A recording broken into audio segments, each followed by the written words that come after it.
So first, let me introduce myself. I'm Nadia Felder. I am a PR manager.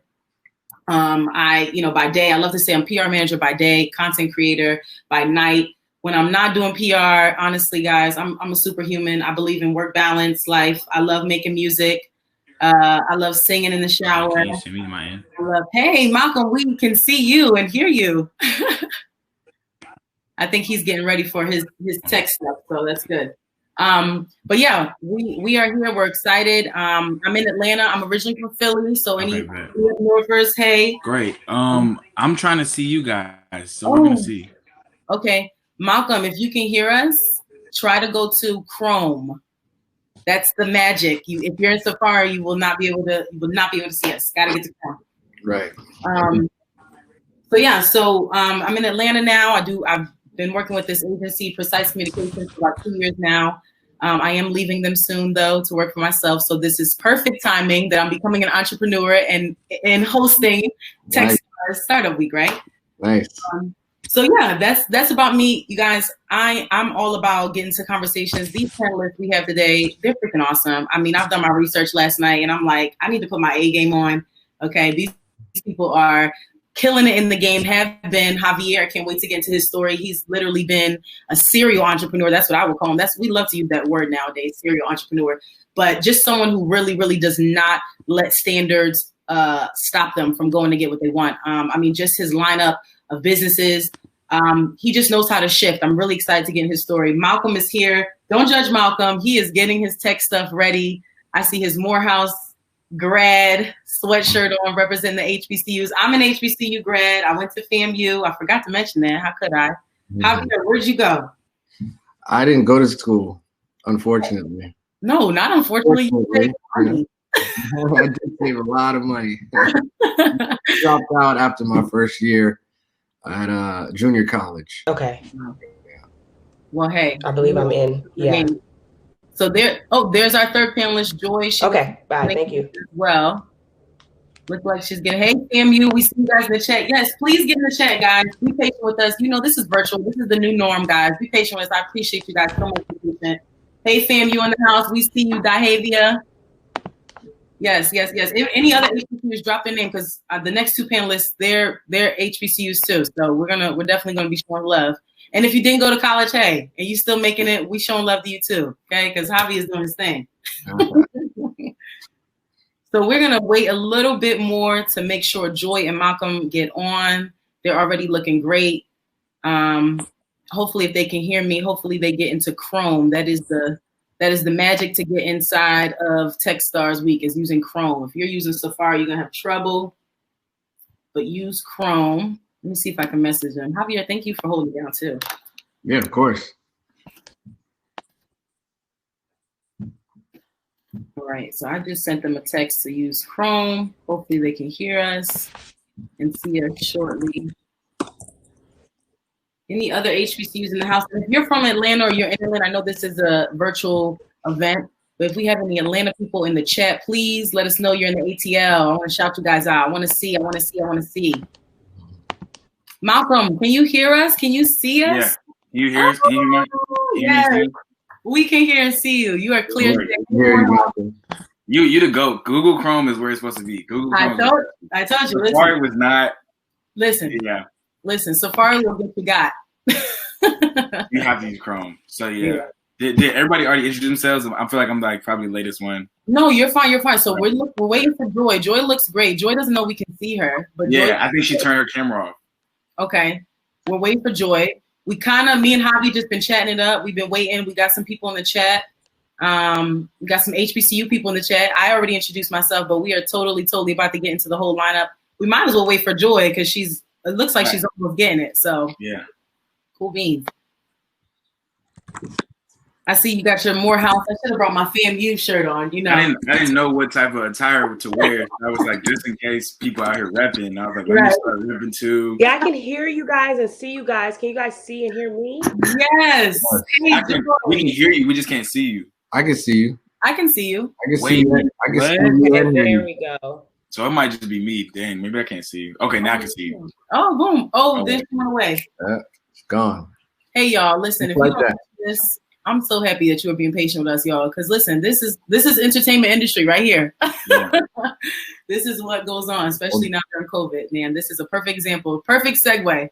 Yeah, ironically, these are some of the impacts that Right. COVID has created that now we have to really figure out how to interact and do our social gatherings virtually, you know. Right. So Right. I'm sure everybody's patient. Yes. We're just trying to figure it out. Yeah. But these are kind of cool though. I'm kind of getting used to these. Yeah. Yeah, I actually really prefer. I feel like I could just be much more productive in a day. Meetings, you know, line them up, Right. knock them out. I don't have to Right. travel. I don't have to Right. go anywhere. Yeah. Right. Joy, we can see you. Can we hear you? I don't think Joy can hear us. Joy, can you hear it? Joy giving a call. Yeah. I had to do the same thing. I had to call somebody. Hey, I was on and then it disappeared. Oh, we see you now. Oh, you can? Yep. Yeah. Oh, okay. All right.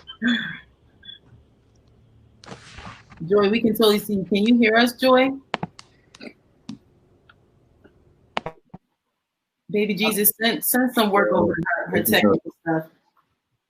Hopefully Joy get in it. I want to get into this conversation, guys. We're at 11:13. Hopefully Joy can jump right in as soon as we ask her to introduce herself. Joy, are you in? I think so. I think I'm here. Okay, great. Yes, Chrome was the truth. You were right. Yes. I told you. Safari was getting y'all messed up. Okay, great. Awesome. Okay, so Joy, we are right on time. I literally was about to say we're gonna get started and let Joy hop in when she can. So you came right on time. We got some people in the chat. So I already introduced myself. I'm Nadia, PR manager in Atlanta by day. I'm a content creator by night. Super lit vegan. I don't know if anybody else in the vegan and eat plants. Drop that in the chat. We are gonna take some questions at the end. So if you guys do have any questions based off of what they say, please feel free. Again, I just want to remind you. We can only see your questions if you are typing in the stage section. So my screen is on the right, and I've got an event tab, a stage tab. You cannot type in the event tab because we will not see it. So type in the stage tab. This is for this panel, the impact of COVID-19 on the entertainment industry, okay? So we already got some people in here. DeHavia, we see you. Lavanya, we see you. Hey, Aaron. Hey, Javier. Oh, Javier. That's you, Javier. So listen, welcome, guys. Thank you for being patient again with us. Listen, like Javier says, seriously, this is literally an impact of COVID-19 on the industry, okay? So being patient with us going virtual. We're from all over. I'm in Atlanta. I think Malcolm's in Atlanta. Joy, you in the A with us? Yeah, I'm in Atlanta. Yeah, Joy's in the A. I'm in the West Coast. So the fact that Wi-Fi is even being nice to us, I mean, we're thankful. So anyway, drop your locations. If you went to HBCU, drop that too. We're just trying to get to know you guys. But we are going to get into this conversation right now. I did kind of do a little background research. I told Javier earlier I had to put my A game on. Okay. First of all, Joy, your bio is everything. Okay. Javier, your LinkedIn, Malcolm and Javier's LinkedIn is longer than I can't even tell you how long their LinkedIn is. Okay. You gotta look. That's how you network nowadays. You gotta get it right. I love it. So I'm going to start very, very light introductions, but through the conversation, I want you guys to talk more about yourselves. I know we're a little bit behind. I usually do let people introduce themselves so they can give their own props and go in, but for sake of time, I'm just going to brush through. If you guys are looking at Malcolm, I don't know where he is on your screen, but Malcolm, show off your sweatshirt. What that sweatshirt say? I went to Morehouse College. So yes, Morehouse grad. We have a lot of HBCUs in the house tonight. The cool thing about Malcolm, which I thought was pretty interesting and pretty divine. I'm a spiritual little girl. I'm not gonna lie, but you majored in marketing, and then you had a minor in music industry, and then that led to your A&R career right now. So I thought that was super cool. We're definitely going to get into what he does in A&R in the music industry. And what I also liked about him is that he worked with the AC3. And if you have not been to the AC3 in Atlanta, it's one of the biggest music festivals out there. It's super dope. If you haven't been to Atlanta, please book your flight. Okay, in 2021, we need to see you. But Malcolm definitely has some awesome opportunities under his belt. The other lady of the hour, my other lady, Miss Joy. Thank you. I'm so happy you got in here. You literally got in right before I said we about to get started. But Joy is actually from the West Coast too, LA native. And she went to the CAU. So if you're in Atlanta, Clark, Atlanta, make some noise. I have a coworker who went to Clark, and let me tell you, y'all know how to brag, okay? Y'all know how to brag.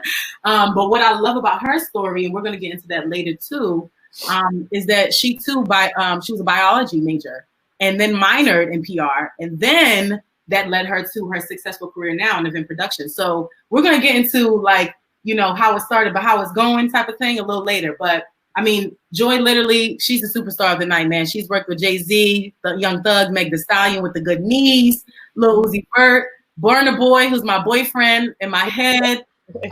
She's worked with BET, Afropunk. I mean, this girl got it on her resume, y'all. She's definitely a heavy hitter right now, and she's young. I love it. And lastly, Javier, who literally has been my ride or die in this chat since the beginning.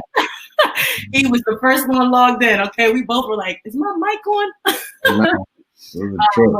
What I love about Javier's story, and we're gonna get into that too, is to me, when I was doing my research on Javier, what I noticed was that you really gave me, since like 2010, you really gave me serial entrepreneur. Before that term really got serious, you know, this new term, serial entrepreneur, owning multiple businesses, being able to shift with the trends, like that screams you. What I love and what I found out about Javier is that he actually didn't even go to college. So if any of you guys didn't go to college, you're in the chat, please keep your dreams alive. There's hope. Okay, you saving money. Just consider that. Okay, we all got loans.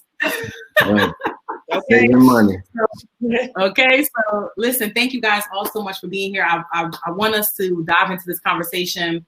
I think today is really a great example. It's definitely on time. You know, we're in quarter 4 of COVID-19. We've literally been in this thing for almost a year now. I mean, we're all still adjusting. I don't really ever think anybody will really be fully adjusted. It's completely new to all of us. And one thing I will say that I'm proud of the entertainment industry and us is that we have really shifted, and we have taught others. We've been the influence for the rest of the people out there how to shift as well. So I do want to start though, before we get deep into some of the impacts of COVID-19 on the industry, I want to dive into how it started and how it's going. So it's this thing on Instagram. I know y'all see left side, how is it going? It's your baby picture, you know, your old ugly days. And then you're on your right side, you got your glow up days, you know, where you at now. And so I think that's super important for the industry now, entertainment, and all of them have a different story. So I really want to start with Joy. Joy, I'm kicking you off. We can't see you anymore, Joy. Are you still there though? Really? I see her. She good. Okay. You know what? If you can see Joy, I'm gonna keep going. Joy, I know what you look like, so we're gonna keep going. But Joy, I want to start with you, man, because I mean, biology major. You start out biology major, then you're minoring in PR, and then you get into the successful career of event production. Like, you know, talk about, you know, that journey and being able to shift, you know? So it starts off with my background. So my mother is Nigerian. So that alone should just tell you alone, like, okay, she was serious. Right. So she's in the medical industry. And, you know, I wanted to be a doctor, but then I got some sense. I'm like, you know, I'm trying to be in school that long. But I always did have a passion for medicine and helping people out. But my heart was definitely PR, event planning, management. Like, you couldn't take that away from me. And it started in high school because I used to be the liaison between the radio stations and the schools so they can do their street marketing. So from then on, my first client working with was YG because I knew his cousin. So she put me on, and then I fell in love. Like, this is all I wanted to do. Then I was able to get with BET in LA.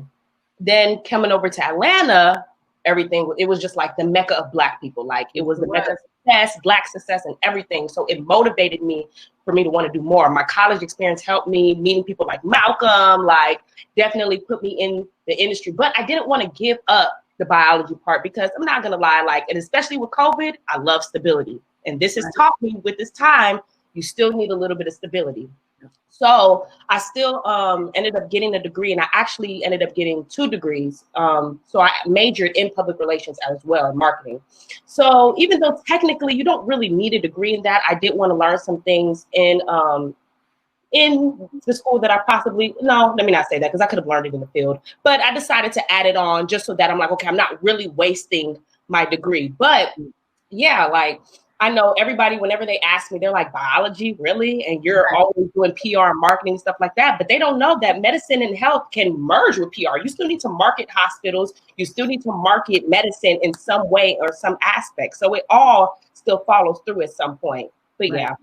I don't know what you guys saw on your end. First of all, I totally agree with you on that. I always love, and it's funny how people still have a passion. I truly believe if you're in the entertainment industry, it's because it's in you. You know what I'm saying? It's not really something you could be taught. So I get it. That's why, Javier, when we get into your story, is you can still kill it in the entertainment industry. So if any of you guys are still interested, thank you for mentioning that, because it is about you. It's not about your major. It's not about where you started. It's about how you're going. But I didn't even know. Hold up. You and Malcolm know each other? Really? Yeah. My boy.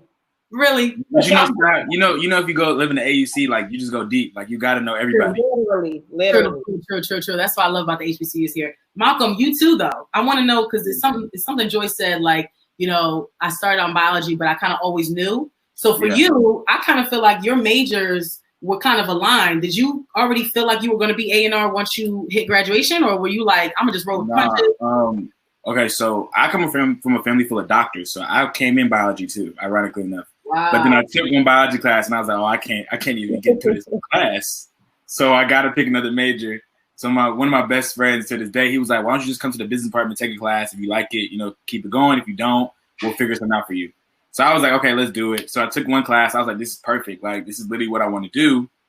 And then over time, I did an internship with Amina Diop, who's Senior Vice President of Public Records. And she was an A&R.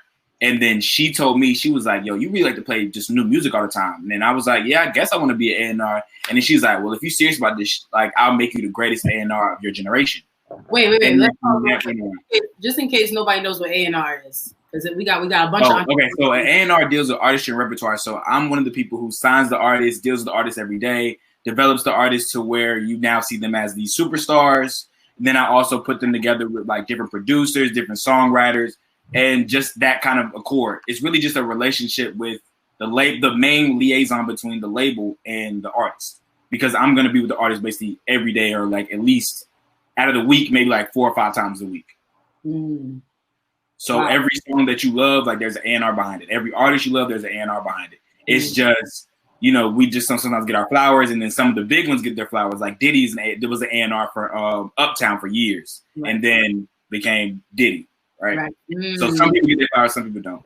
But I still work for Amina Diop, and then she kind of introduced me to like really what the music industry was, not just the books that you read. And then from that point, I was like, oh yeah, I like this. Like this is what I'm doing, because I don't want to work for a corporate 500. I mean, a Fortune 500 company. Right. And like it made sense. It just made sense. It worked. Malcolm, let me put my mic real quick. Do I need to be? You got A&Rs in the building. Do I need to hit a note? You gonna hear some honesty though. I gotta warn you. Everybody be trying to look. Like if you ask Joy, whenever we go to A3C, like we're sitting here walking through the halls, I'm like, hey, can we just play some music for you? And you're blatantly honest with them. Even though sometimes it's really good, like, yeah, keep going. Sometimes it's really bad, like, no, you need to take a step back and just really get it together first, and then come back and let's talk. I love it. Javier, I want to get into your story too. You let us know, and for some of you who might have been in the beginning of the stage, you might have heard Javier say he didn't go to college, and I think that is so freaking awesome. Let me tell you, because when I have my babies, I'm telling them, listen, you can. It's an option. You can go to FAMU, CAU, Morehouse, but if you don't want to, you saving your mommy some money, because there's ways. Especially like I make fun of YouTube all the time. YouTube University. We already know.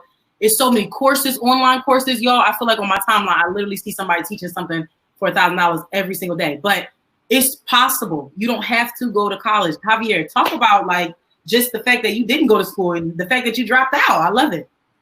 Yeah, I mean, ironically, I had applied to Morehouse when I was in high school and got accepted. I went to Atlanta.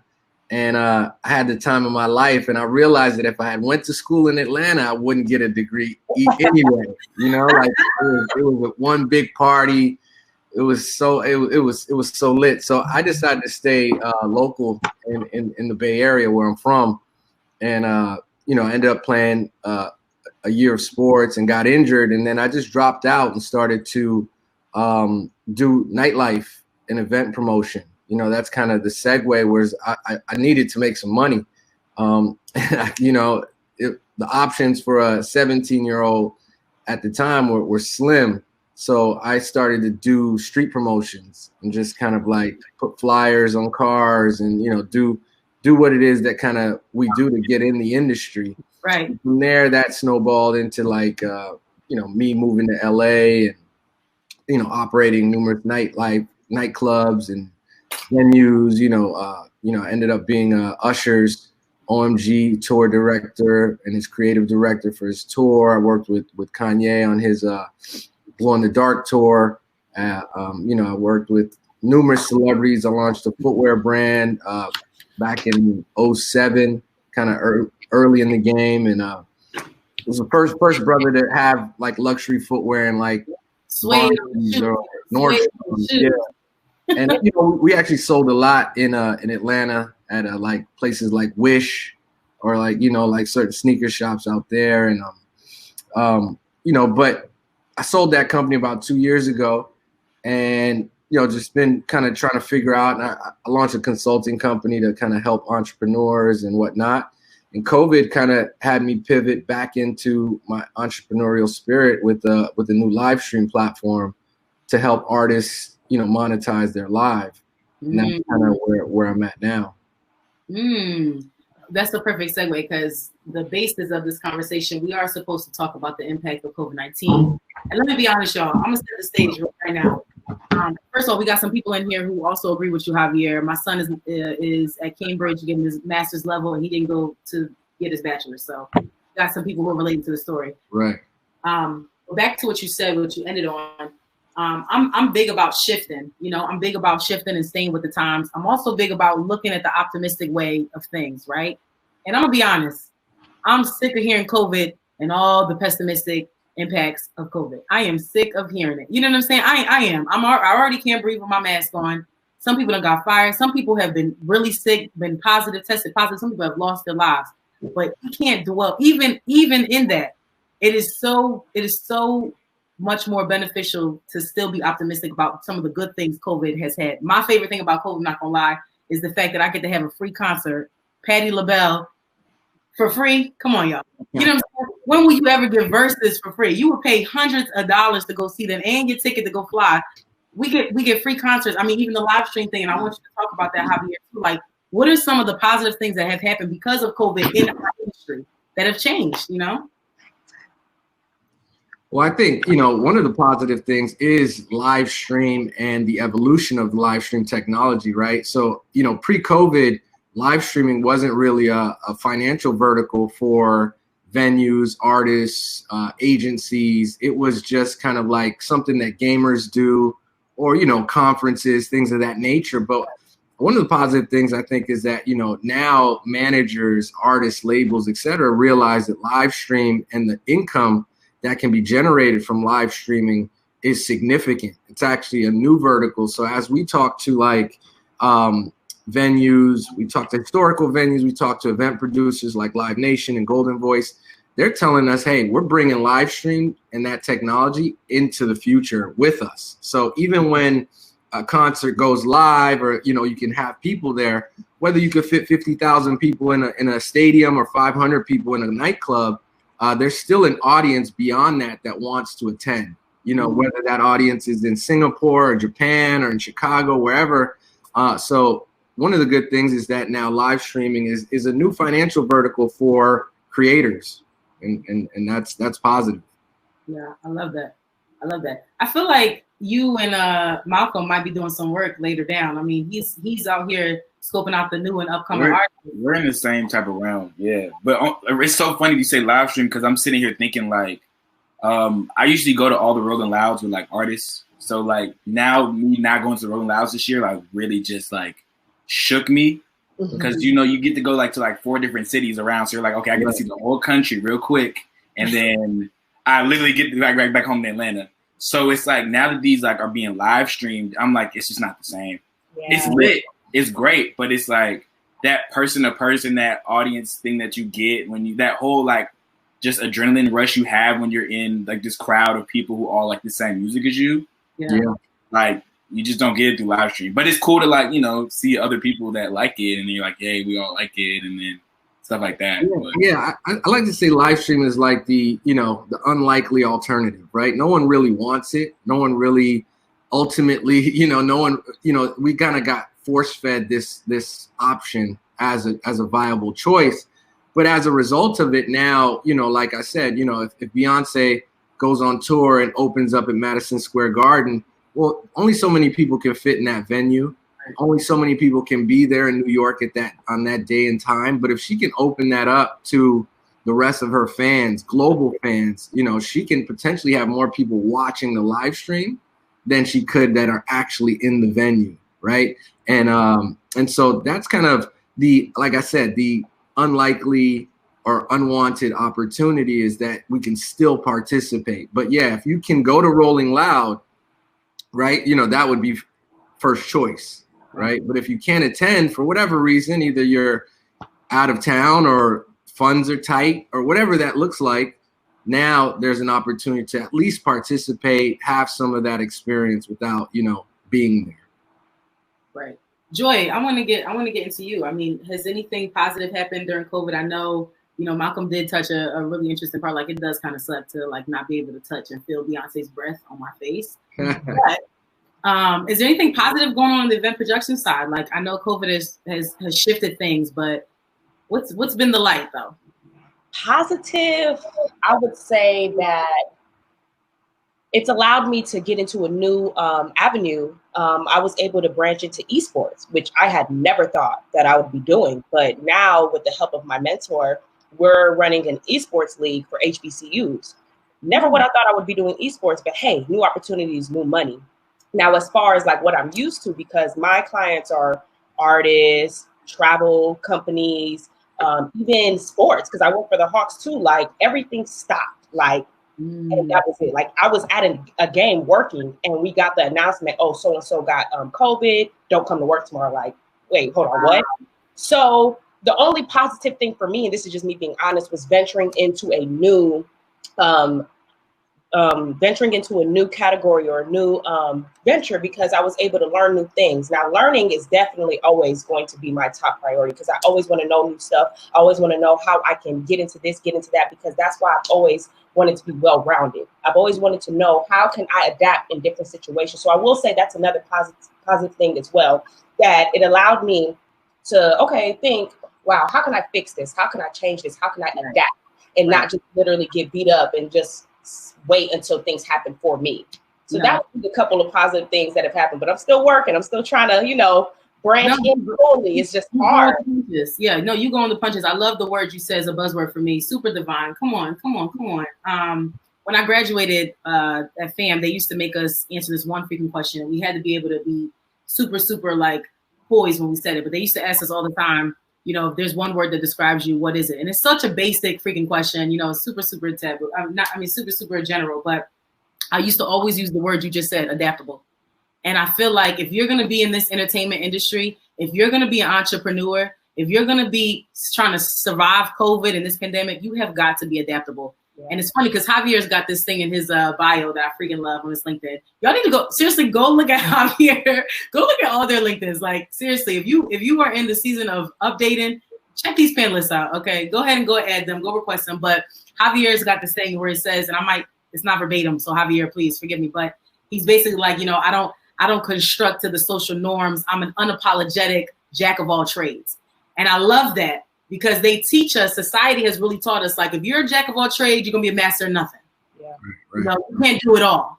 But I feel like in the entertainment industry, you got to be able to do it all. You're going to survive this COVID-19, you got to be able to do it all. So I really want to talk about, how, like you just said, I kind of want to expand on that. Like, what are ways you really had to shift? Maybe was it your mindset? Was it your networking skills? Was it your LinkedIn? Malcolm said, that's like the new way. He went from face to face to having to really, really go ham on LinkedIn. Like, let's talk about those shifts.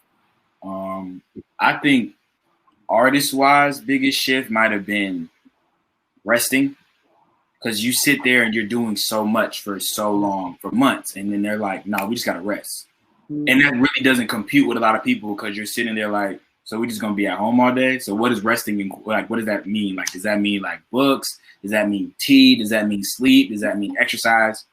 And then I think it also deals with like now connectivity. So now I really have to be early I would get the, excuse of being like, okay, if I don't answer my email today, it's because I'm doing something today, but I got you tomorrow, or I got you in a few hours. Just give me a few hours.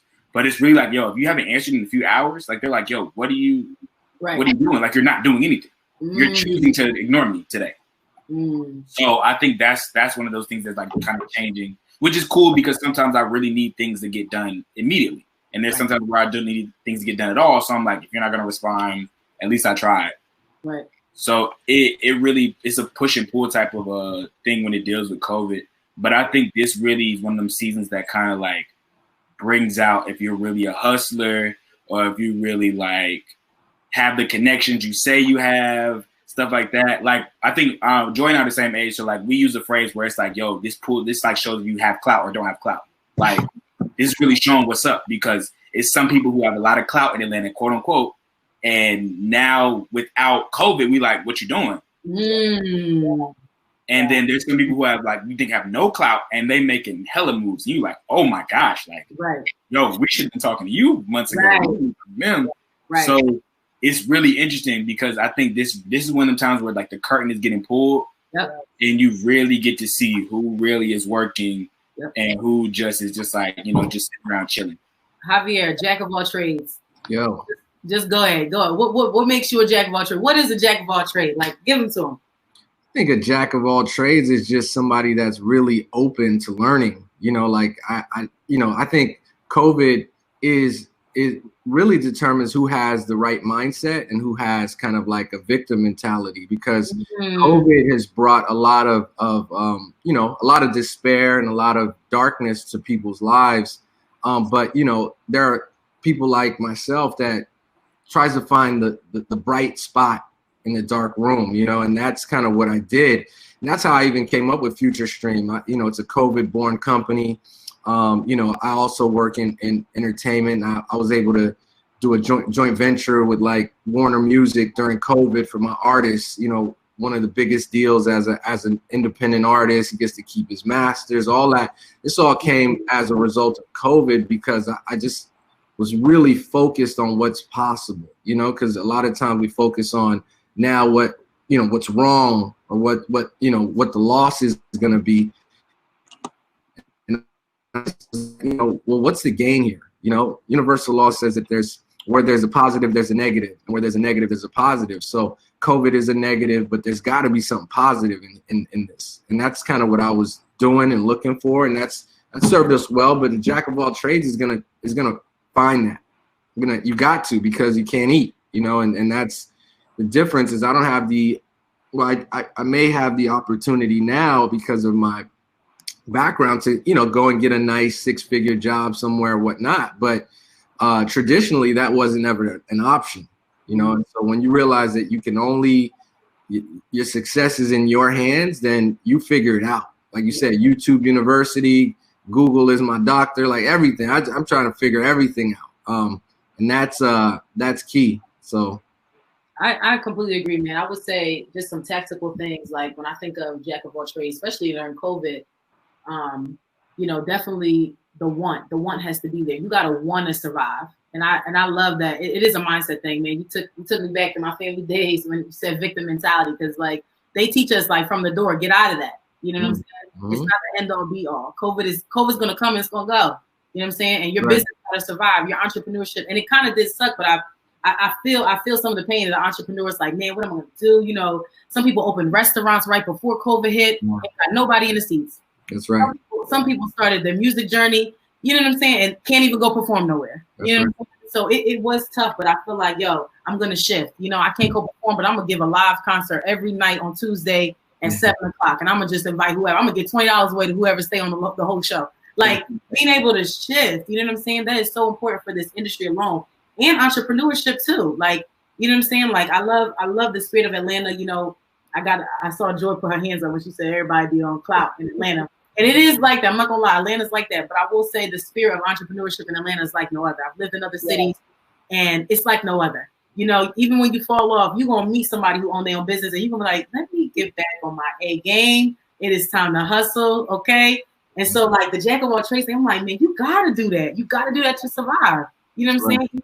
Even in event production, like Like even, maybe not being able to meet the artists anymore, but being able to shift with them. I will say this, and anybody could jump in and add. COVID made me a better team player.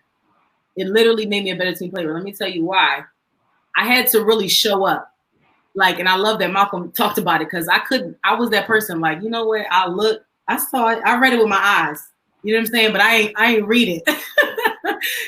And so now it's like, now I'm waking up at 8. I created my own schedule, created my own office in my home. I ain't got no office in my home. You know what I'm saying? Like, it made me check up on my coworkers. It made me shift. It made me make sure I got the news playing for 30 minutes, and then make sure I'm putting verses on my calendar, make sure I have some me time. Like, it just made me a more well-rounded person, and I'm at home. You know what I'm saying? So if y'all are out there, man, I know you guys are really, really, really, engaged in this chat room right now. But if you're out there and you just started a business and you kind of one of the Debbie Downers, yo, get out of that mentality tomorrow.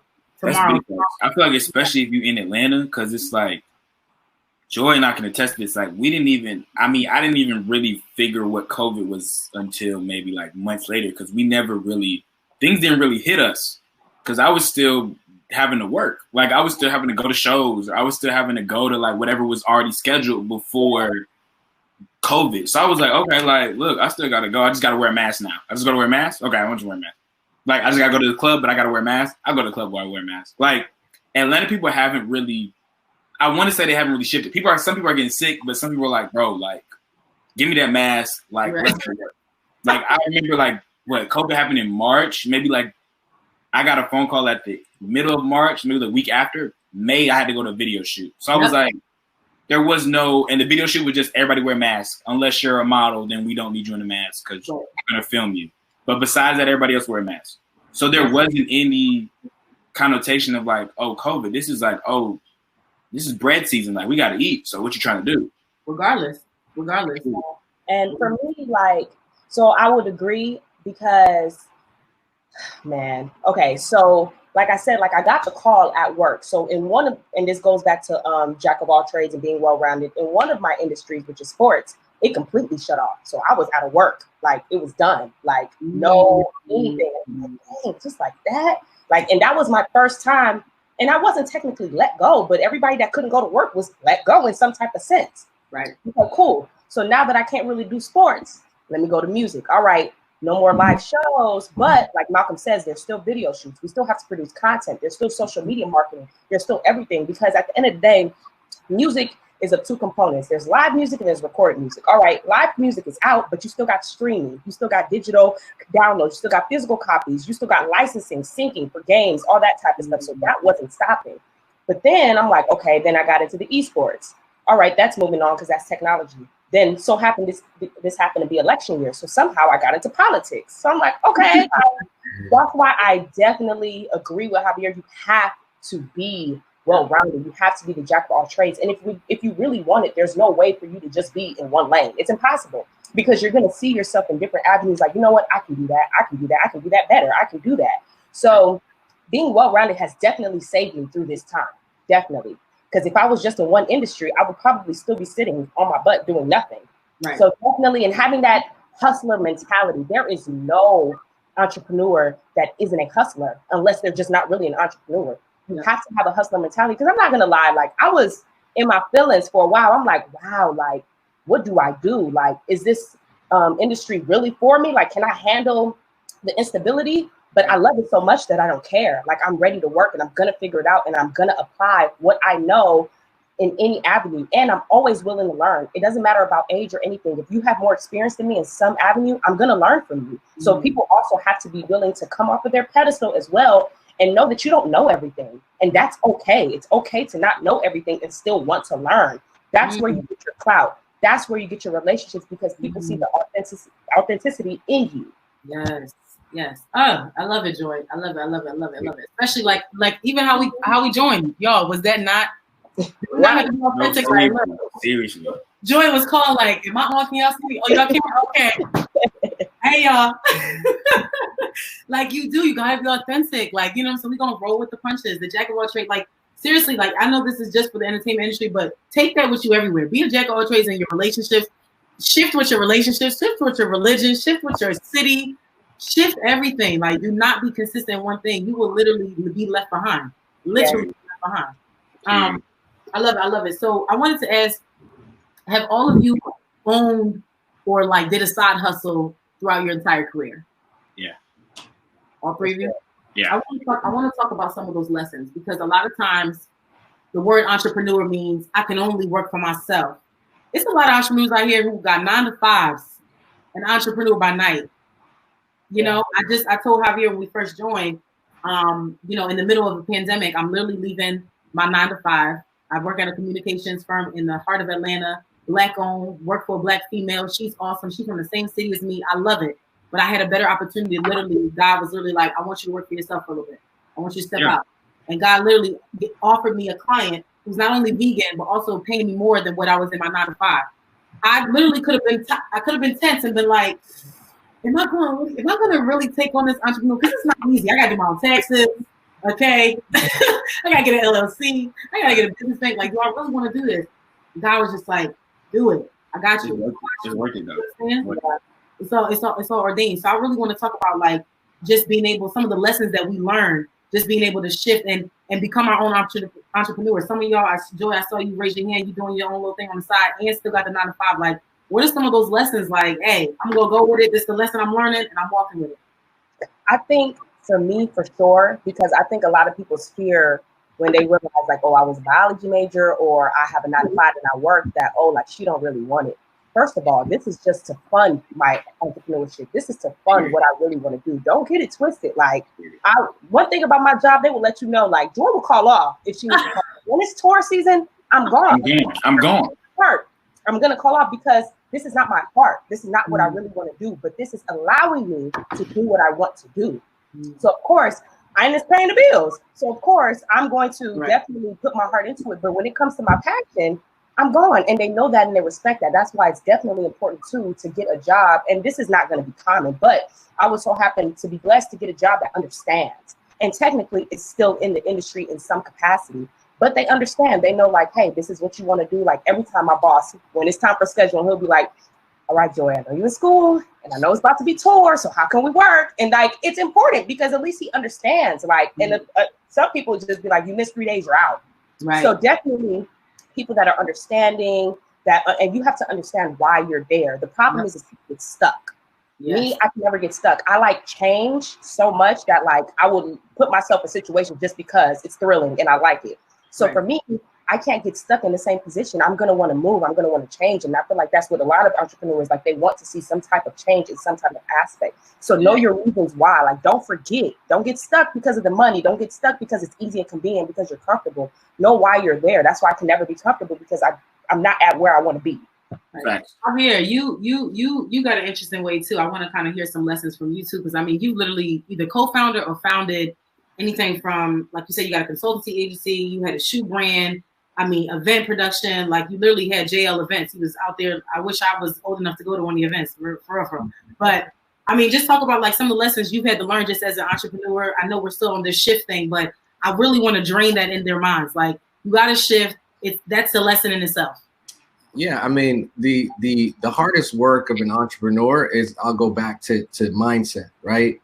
That's kind of what's going to get you through the hard times, get you through the challenges. So I've you know, in my career, I've always, I never had a day off per se, you know, like it's always work. When you're an entrepreneur, you don't get a day off. You can take a day off, but you're always thinking about how to better your business, you know, who you're going to be in contact with. You're always thinking about your business, which could be a detriment or a plus, you know, and so you got to kind of figure out how to have a work-life balance. But like, for the most part, I've been fortunate enough to focus full-time on my ventures each time, like that I've launched. But it's all mental. You know, it's like the grind is mental, and can you get through it? And can you have a side job and then at night go home and work on your business and work on your business plan and you know, start the networking process. You know, that takes a lot of mental fortitude. So I'd suggest like entrepreneurs really work on the mental side of business, you know, which is kind of resilience, you know, because it's not all flowers. Like, it's a lot of hard work. So like being mentally resilient to handle it, you know, and loss. Don't be so attached to an identity or a project that you lose yourself in it. You know, like it's okay to fail and pivot and move into something else. You know, like I think in Silicon Valley, that's actually encouraged. They say, look, fail and fail fast and fail often. Like that's actually like a process in which they vet you later on and say, okay, how many companies have you launched and what happened? Okay, did you fail enough times? All right, cool. We're willing to now invest in you. Versus like some vision of perfection and you kind of hold on to something that's not working. You know, failure is a good thing. Javier, we need to do a live session just about that alone. I need to be tuned in. Right. Just a live session on that alone. I'm all about mindsets. Listen, I'm going to drop some books real quick. We're going to go to the Q&A. I see people being interactive. I appreciate y'all because I can't stand a silent chat. But so I'm going to drop some books. Spirit told me to drop some books, man. Definitely the 48 Powers of Law. Definitely Outwitting the Devil. Definitely the 4 Agreements. You can start there with shifting your mindset right there. Please read the 4 Agreements. Please read the 4 Agreements. That book is so good. It's so many things that just really just push you apart from like understanding how you used to like really learn and how you used to cope. And then my mom gave me that book and she used to read it all the time. And I was like, why is this lady reading this book? And what is this book? And then once I think last year, once I got out of college, I got in and started reading. I was like, and my mouth just dropped every chapter. Just telling you. And it's literally like, y'all, I'm not lying. The book is like this big. The book is little. It's so thin. So you're really upset when it ends, but you're just like, you needed every part of it. For real. I literally read that book. I challenge myself. I try to read books like in quarters. So like how many books I read the first quarter or whatever, because I really try to keep this thing up here moving. But that book makes it on the list I have to read that book once a year because we're in the industry of people. Yeah. And there'll be those simple 4 things like, I mean, and they're simple. They're literally four things that you can do every single day. And I mean, simple things. But when he breaks it down and tells you how challenging it really can be, you really start to reflect. But read those books, y'all. It's called, I'm going to drop it again just in case somebody said, the book Malcolm and I are talking about is called The 4 Agreements. I think it's by Don Ruiz. Yeah. Don Miguel Ruiz. Yep, Don Miguel Ruiz. It's just a beginner. I mean, you really ready to shift your mindset. You really ready to leave that victim mentality behind and really start changing your words, changing your intentions, and doing your best, man. Start there. But we're gonna add the 21 irrefutable laws of leadership. Definitely. By John Maxwell, John C. Maxwell. Listen, we might have to drop in the chat. Can y'all drop those books in the chat? I think they need to see it. If you're in under your 20s, like Joy and I are in our 20s, so if you're in your 20s or under, there's a book called The Defining Decade, and I had to read that, and it just goes through like a psychological analysis of the problems that 20-year-olds have that we just don't want to accept or we don't know how to handle, and then we realize that everybody goes through these problems and how to deal with them, and because she's a psychiatrist and she has different patients. So I'll drop that one in the chat too. If you're under 20, if you're over 20, you can read it too. But like, I love the Defining Decade. Really, like, I had to read it last summer, and it really I read it literally during COVID because I was like, wow, I have nothing else to do, and I was like, wow, I fall a victim into so many of these symptoms. How can I get better? And then she teaches you how to get better and how you should be thinking as a 20-year-old rather than how you are thinking, and so many things. Yeah. Yo, we got some people who have read the book. They said, yes, The Defining Decade is so good. Look, Sabrina, you know. Yes, Lavanya said Anything by Dr. John Maxwell is amazing. Yes. We're definitely going to make sure we drop those titles. I'm going to make sure the panelists go into the stage and drop those titles, those books, because I'm all about keeping the knowledge. And sometimes it takes a book. Sometimes you could have 30 professors, 30 people, 30 people in your ear like, yo, you got to change. But when you read and you feel that book, it do something to you. That's actually one of kind of what I would say are the secrets to my success is a lot of reading. Like I have Audible and I got, hundreds of books in there that I just listen to over and over. And because if you don't self-educate, then you're just, again, you're in a victim position where, where when you're an entrepreneur, you got to go out and get it. So I had to learn how to, how to read a balance sheet and how to do finance and how to do marketing. Like these are all things that I read and had to real world, get my hands dirty. I had to fly to Italy and learn how to make shoes. I had to whatever it takes, and that's that's kind of the beauty of the entrepreneurial journey, is that if you're up for it, it's a discovery of self that you could never do just kind of having a 9-to-5 job, you know? So, but reading is an integral part of that. You have to become a bookworm and like really be searching for information. And let me tell you what I love about Javier, even adding that in, is again, the dude didn't go to school, y'all. No professor told him he got to read chapter 12 by the end of the semester. He literally self-discovery. So like, there's no excuse. You don't need nobody to tell you to read. Like, and I learned that after college. I was like, even when you get out of college, you still have to like read. What? Like, there's some books that I read in college that I'm reading now over, and I'm like, what? Yeah, I need to read that again. What? Yeah, there's some. I kind of challenge myself to at least read an article a day.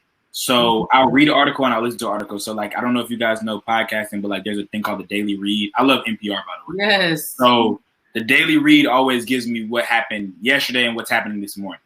But they give me their own like perspective on it. So I can be like, okay, so now I can make my own perspective on what I think. So that's how I kind of stay in tune. And then I always make sure I read an article. So like, I have daily music business that comes to my phone. I have financial business that comes to my phone. I have now I have to have politics. Joy said it because this year was, you had to make sure you knew what was going on with that. So you have to make sure that you challenge yourself to read every day, even if it's an article, because you can start with an article and then an article could be a book, and then a book could be 5 books, and then next thing you're like, wow, I read 12 books a year. Great. Yep. So we got about 2 minutes coming down. I want to make sure I get at least a couple of these questions. Thank y'all so much for your patience. And this is exactly how I wanted to end the session anyway, with some tangible advice. They gave you books. They gave you mindset tips. Like, take this stuff and run with it. One question from Aaron. Aaron, we see you. You were one of the first people. He said, question, what advice do you give to early stage founders in the community looking to build that social media community connections, AKA clout? It feels like it's harder and harder to get or maintain, especially for early founders working to come up. So I guess he's asking, essentially, he's asking how to build your own social media, making sure you have your stamp, so you build your clout. If I'm just starting out on social media, one of the biggest things that we didn't have when social media started out was social media ads, Facebook ads. So don't be afraid to sit there and really actually use those. And you don't have to necessarily put like $30, $50 in them. You could put like $2 every day, and $2 every day can go to like 1,000 people, and it could just be in your area, and you'll watch how that reacts. Then you can keep doing that. Don't sit there and think that hashtags don't matter. Hashtags matter so much. There's apps that tell you like what are the hashtags of the day are, and you can use those hashtags. And then also find an account that's similar to yours that maybe have 1 million followers and be like, what hashtags do they use? What posts do they do? I'm gonna use those posts. And then lastly, think about followers in your community. So like, if there's somebody who may be Instagram famous or TikTok famous in your community, ask them how we can collab, because their followers can be your followers, and that's cross collaboration. Yep. I would also say determine what type of account that you want. So you can either have the account where like people aren't really interactive, but you have a lot of followers. But what good is that if nobody's actually interacting? Or you can have an X amount of followers, which isn't maybe 100K or 200K, but you're at least getting 2 sales a day, 3 sales a day, or 4 sales a day. So you need to establish which type of account you want to as well. And also just don't be afraid to put yourself out there. Like Malcolm said, like, scared money don't make no money. So if you gotta bug some people, bug them. And if you're not that type of person, there are different avenues, but also collab too as well. That's how you build your followers. So don't be afraid, like I said, to spend that money too, because some of these influencers will ask for money. And if you deem it worthy, then do it. But if not, there are other ways to go around it. Yes. Yeah. I love it. Y'all, we're at 12 o'clock. I don't want to take no more time. Rose, you had 3 questions. Rose Scott. I ain't forget. I'm literally looking at all 3 of your questions, and they're very specific. I would definitely slide in their DMs, y'all. Definitely.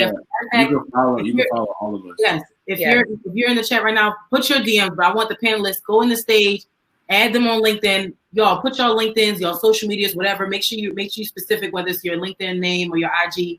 Definitely do not let these questions go unanswered. I mean, she's got specific questions. I think you might want to reach out to Malcolm. Those are Malcolm questions. Hit Malcolm up for sure, Rose. If you still have that, definitely DM him. Like, I would say Rose will definitely talk, because those are questions that I can answer just like in a DM. And then I think Sabrina, I followed Sabrina back. I was like, let me follow Sabrina because that was so dope. We got to answer this one real quick. Okay, so any advice on breaking into the entertainment industry? So if you're in Atlanta, one of the things I suggest is you can get, if you figure out what you want to do in the entertainment industry, there's a bunch of internships that deal with either PR firms and companies like that, or you can intern with studios, because studios, you may not necessarily know where you want to be at, but a studio can kind of function you and put you in the right position. And then next thing you know, you're like, wow, I really like marketing. I really like A&R. I really like publishing. And they'll probably have somebody in that building that can do that, and you can follow them and shadow them. Then start thinking about kind of finding a mentor. Don't be afraid, like Joy said, to like DM these people, email these people. Like, the worst thing they're gonna do is say no. But it's like if you DM 30 people, I'm telling you, at least one person's gonna be like, yeah, what you doing tomorrow? Yep. Because I just got a new mentor, and he works at BET, and I DM'd him, and I was like, hey, like, I like what you're talking about on your YouTube channel. Like, you really hit me deeply because I was kind of in a limbo stage, and you kind of graduated from HBCU too. How can we connect? Cool. Send me his email. It really works that way. You just got to figure out what you want to do in the entertainment industry, and then just go for it. Like, don't let nobody tell you no. For real, just keep going. Yeah. Yo, we learned a lot today, man. We had an amazing freaking conversation. You definitely got some gems. I told you to bring your notepad out in the beginning. If you didn't write nothing down, you better have been screen recording, because you missed a lot. We gave you books. We gave you advice. These people are top tier. They're doing it. Real entrepreneurs making it money in COVID, okay? We are not allowing victim mentality to hold us back. 2021 is literally in 60 days, less than 60 days. We got time. It's time to shift. It's time to change. This is literally an entrepreneur week. Network with these people. Add these people on their social media. DM them right now. Let them know, hey, I just finished watching you. Let them know this is what it's all about, okay? Black excellence, HBCU excellence, entrepreneurship excellence. Thank y'all so much for coming on. And I hope we connect on the side too. I'm low-key gonna add y'all in there. Let me make sure I get y'all name. I'm about to follow everybody. I just follow Javier, so he's private, so I'm waiting on him to Javier, you private? Javier, you gotta accept us. I'll be private, but I got you guys.